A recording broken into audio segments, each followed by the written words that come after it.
یه دختر روستایی بودم که تا راهنمایی توی روستا زندگی میکردم. راهنمایی اومدم شهر و فکر کن از یه جامعه کوچیک روستا اومدم تازه شهر و وقتی وارد شهر شدم اونجا فقر رو بیشتر حس کردم. خیلی اذیت شدم.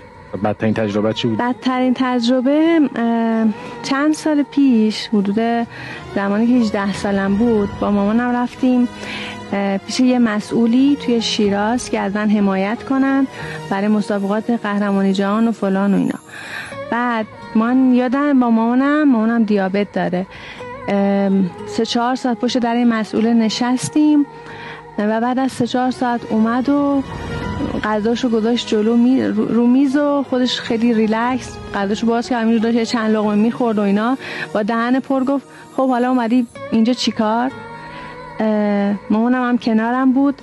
گفتم که خب من فلانی هستم، مدال دارم، اینجوری هم اونجوری هم، میخوام برم مسابقات قهرمانی جهان و از این حرفا، دوست دارم منو حمایت کنید. بعد گفت حمایت همینجوری؟ گفتم آره اگه بتونید در حد توانتون و اینا.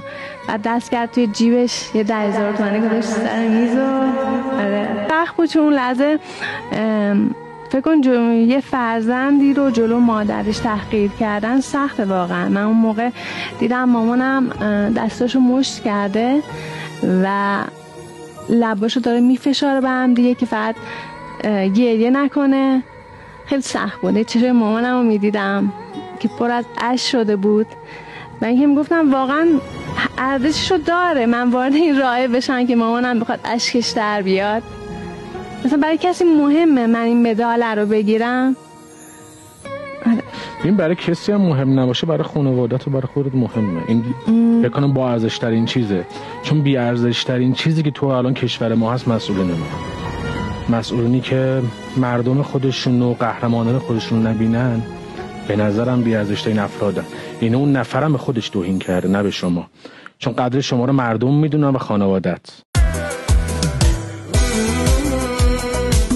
من لیلا کشاورزی هستم، دانشجوی رشته پزشکی، 12 تا مدال جهانی اختراعات دارم، طلای جهانی هوش مصنوعی دارم، نقره ارشد رباتیک دارم، عضو سازمان جهانی یونسکو هستم و 8 تا مدال جهانی هالمدنگ تکواندو دارم و 2 تا طلای آسیایی تکواندو دارم.